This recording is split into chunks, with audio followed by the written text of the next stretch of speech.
Бүгінгі біздегі тақырып вирус деп аталады. Жалпы вирус дейтініміз не екеніне тоқталып өтетін болсақ, бұлар микроорганизмдер болып табылады, яғни прокариотты жасушалар. Осы прокариотты жасушалар біздің көзімізге көрінбейтіндіктен оларды микроскоп арқылы қарайды.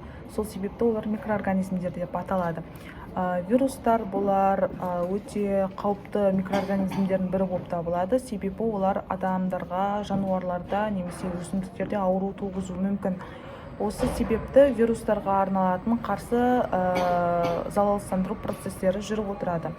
Бұл вирустардың туғызатын ауруларына тоқталатын болсақ, біздің әдетте көбінесе ауыратын грипп ауруы және крохоть ауруы және көптеген коронавирусты аид ауруларын жатқызуға болады.